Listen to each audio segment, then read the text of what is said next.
네, 이번 주도 살펴보더라도요. 환율 시작이나 크림반도 이슈 그리고 이번 주 FOMC 회의까지 상승 모멘텀은 그닥 보이지 않고 있습니다. 추가 하락에 대한 가능성도 염두는 해야 될 것 같은데 이분과 함께 전략 세워보겠습니다.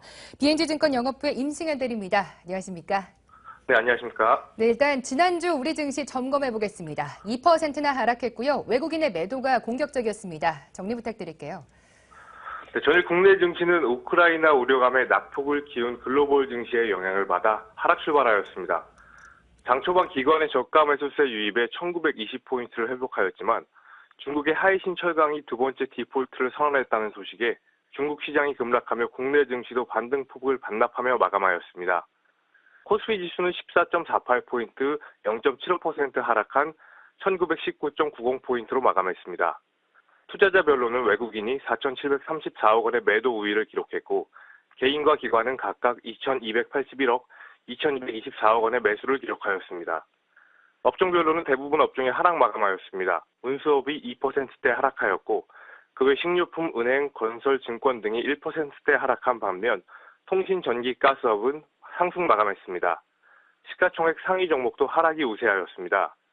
삼성전자가 1%대 하락한 가운데 네이버, 삼성생명, 현대중공업 등이 일제히 하락했습니다.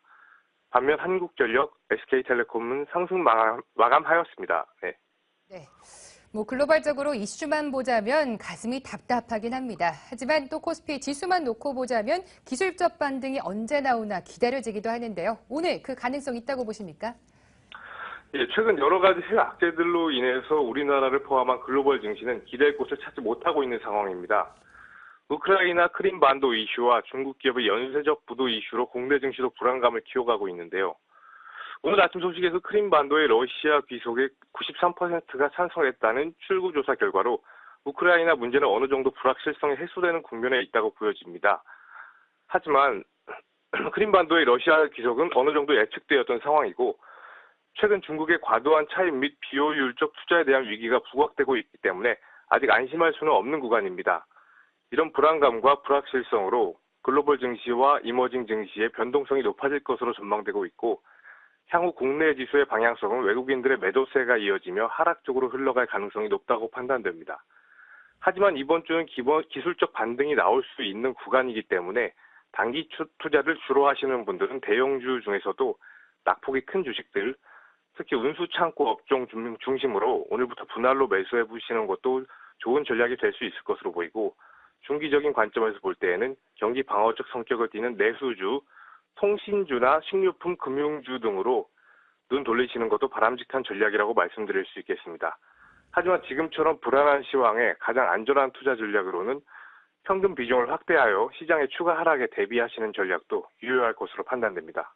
네, 우선 종목 전략도 어느 정도 주셨네요. 낙폭이 과대가 나왔던 운수창고 대형주, 분할 매수 나서도 좋다라는 말씀 주셨고 음식료나 내수주, 통신주 같은 종목들도 관심 괜찮다는 말씀 주셨습니다. 종목 좀 콕 집어주시죠. 네. 최근처럼 해외 이슈로 시장이 불안정하고 하락 추세에 있을 때는 경기 방어주 성격의 통신주나 게임주에 투자하시는 것도 좋은 전략입니다.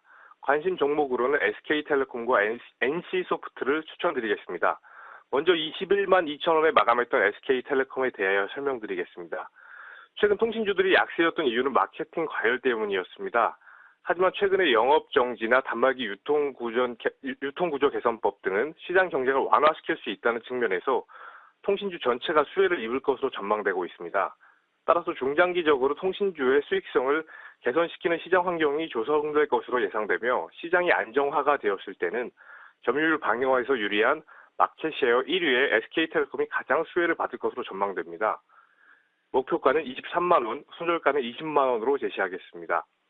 두 번째로는 전일장 21만 5천 원에 마감했던 NC소프트인데 올해 예상 PER은 11배로 글로벌 경쟁사 대비 저평가되어 있다고 볼 수 있는 상황입니다.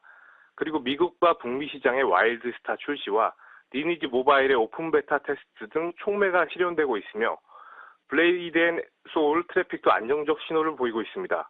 중국에서는 길드워2가 마지막 대규모 클로즈 베타 서비스를 시작했고 곧 오픈 베타 서비스를 시작할 것으로 전망되고 있습니다. 이렇게 상반기는 모멘텀 밀집 구간으로 NC소프트는 당분간 견조한 주가 흐름을 보일 것으로 내다보고 있습니다. NC소프트의 주가는 최근 14%가량 상승했으나 여러 모멘텀과 밸류에이션 측면에서 매력적이라고 평가되기 때문에 목표 주가는 25만 원, 순저가는 19만 원으로 제시하겠습니다. 네, NC소프트 매력적으로 보는 분들 많으신데요. 지난 금요일장에 이미 8% 급등했습니다. 오늘 시초가쯤에 매수하는 거 부담스럽지 않을까요? 네, 오늘 일단 14% 정도 상승했고, 지난 장에 한 8% 정도 상승했기 때문에 부담스러울 수도 있지만, 최근에 기관 매수세가 지속적으로 유입되고 있고, 그리고 또 아까 말씀드렸다시피 모멘텀 밀집 구간에 있기 때문에, 그리고 이제 약간 바닥을 다지고 지금 올라오는 모습을 보여주고 있기 때문에, 그리고 시장 상황도 불안한 지금 가운데, 그리고 경기 방어주 성격을 띠고 있는 게임주이기 때문에 부담 없이 매수해 보셔도 괜찮을 것으로 생각됩니다. 네, 지난 거래일부터 꿈틀대기 시작했던 NC소프트나 SK텔레콤 부담 없이 들어가도 좋다는 말씀 주셨네요. BNG증권 영업배 임승현 대리와 오늘장 미리 살펴봤습니다. 고맙습니다. 네, 감사합니다.